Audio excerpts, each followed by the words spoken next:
Hey, my name is Mark, and I train at Jiu Jitsu and MMA. So what got me into kickboxing is in my 20s, I thought I was going to get a job that required a lot of physical activity, and I was not athletic as a kid, or athletic at all in my life, really. When I was a kid, I spent a lot of time sitting and reading books, which is great, no shade to books. And then when I was like, oh, I'm going to go for this job, I was like, oh, I'm not qualified to do that. So a friend and I started kickboxing, and I don't think she still does it, but for some reason it really stuck with me. And I think part of it was just that I work in public policy. I've always had these really up in your head jobs. I sit at a desk all day.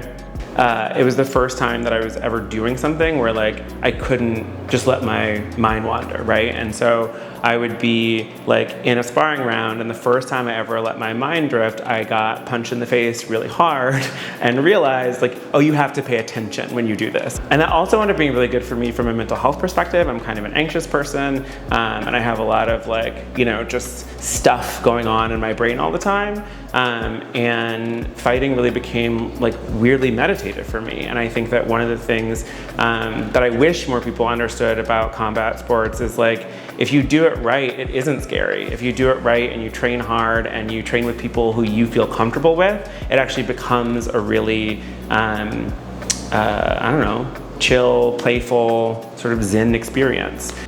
I was Googling gyms that are LGBTQ affirming, gyms that are just all the combinations of words I could find to be what's not going to be the most broed out bro zone in the history of bros.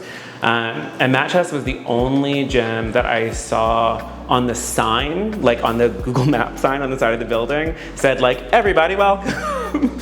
And I got here for the first time and started talking to people, and immediately it was clear that I wasn't the only LGBTQ person in the gym. There were lots of people of color. Everyone seemed super comfortable with each other, and it just clicked as oh, this is an environment I can train in. The head coaches were really warm, and then also all the other people who were training here were really warm, right? So a bunch of people introduced themselves to me on my first day, asked me how long I've been training, asked me if I had any questions, and it was really clear that there was a sense of community and camaraderie here that was not just come in and get your fitness and leave, or I'm training to have the most testosterone in the world. It wasn't very non-judgmental, very about the craft, and not again focus on that ego stuff. Once again, my name is Mark Dones, and I train Muay Thai at Jiu Jitsu and MMA.